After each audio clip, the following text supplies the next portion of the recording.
D'autres femmes célèbres ont ridiculisé Jésus et la foi chrétienne. Les hommes aussi ont fait de même.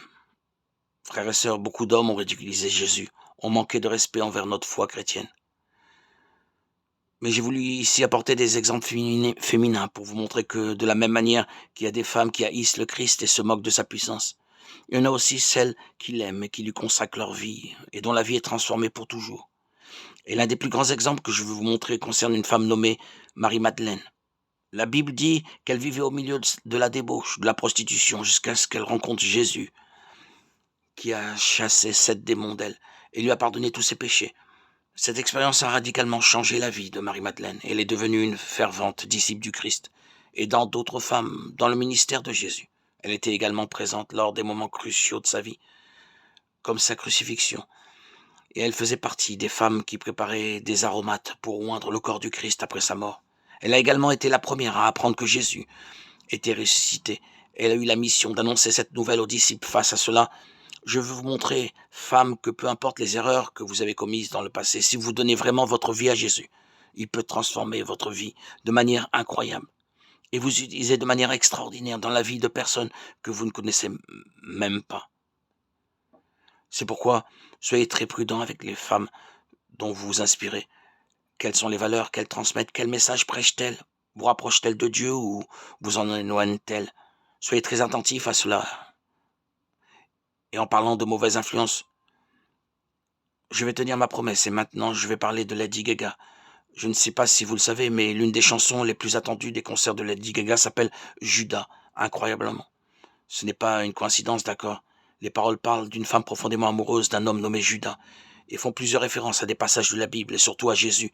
Dans l'une d'entre elles, la chanteuse dit qu'elle laverait les pieds de Judas avec ses cheveux, si nécessaire, faisant clairement référence au passage de Jean, chapitre 12, où Marie, la sœur de Lazare, lave les pieds de Jésus avec un parfum cher et les essuie avec ses cheveux. Ensuite, dans la chanson, elle dit qu'elle pardonne les mensonges de Judas, les 3 fois où il l'a trahi, faisant référence aux 3 fois où Pierre ni Jésus a également à la trahison de Judas Iscariote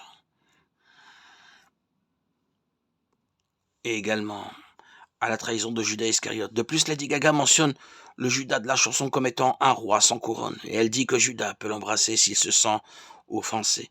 Et enfin, elle déclare ouvertement que Jésus est sa vertu, mais que Judas est le démon auquel elle s'attache. Regardez ce non-sens, frères et sœurs. J'ai déjà entendu beaucoup de chansons qui parlent mal de Jésus, qui blasphèment, mais aucune n'est aussi vulgaire que celle-ci. Utiliser des extraits de l'Évangile qui exaltent Jésus pour le comparer à Judas, et dire qu'elle préfère le traître au Messie, n'est pas seulement irrespectueux, agressif, mais c'est aussi un blasphème. Mais d'après ce que nous avons vu, cette chanteuse paye le prix fort pour cela. Jetons un coup d'œil à ce qu'elle a fait, puis nous verrons ce qui lui est arrivé. Peu de temps après, voici Lady Gaga lors de ses concerts, elle commence à chanter Judas, et puis soudainement, quelque chose de très très étrange se produit. Oui, c'est ça, elle tombe de la scène, et maintenant vous pourriez vous demander, mais ne serait-ce pas une coïncidence? Oui, cela pourrait être le cas. Mais pourquoi cela lui est-il arrivé à nouveau lors d'un autre spectacle? Remarquez qu'elle est tombée à nouveau. Cela peut sembler être de la malchance, peut-être de la même manière que beaucoup sont arrivés à cette conclusion.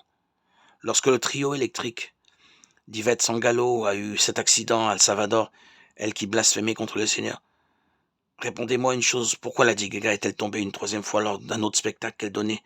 Serait-ce une trop grande coïncidence? Et pourquoi est-ce toujours dans la même chanson que s'appelle Judas? Comme je l'ai dit, personne ne peut se moquer de Dieu, car la personne récoltera toujours ce qu'elle aura semé. Je remarque aussi que Lady Gaga reçoit plusieurs avertissements des signes de Dieu pour qu'elle cesse de faire ses moqueries, ses blasphèmes, car sinon, si elle ne se répand pas de ses péchés, elle récoltera une conséquence bien pire, la condamnation éternelle en enfer. Et ce n'est pas moi qui le dis, mais c'est Jésus lui-même quand il a dit que ceux qui ne croiraient pas en lui seraient condamnés. Donc mon souhait est que elle puisse revenir à Dieu, chercher sincèrement le Seigneur, se repentir de ses erreurs et ne pas jouer avec des choses saintes. Jouez avec d'autres choses si vous le souhaitez, mais ne jouez pas avec le nom de Dieu, car le nom du Seigneur ne peut être traité en vain. D'accord, il y a beaucoup de personnes qui se moquent des choses spirituelles et ensuite Elles ne comprennent pas pourquoi certaines choses tournent mal dans leur vie. Mais c'est parce qu'elles laissent des ouvertures à Satan. Car quand elles ne veulent pas la protection du Seigneur, le diable entre en action. Et là, frères et sœurs, nous connaissons la destruction qu'il cause. Le diable ne plaisante pas de la même manière. Dieu ne plaisante pas non plus.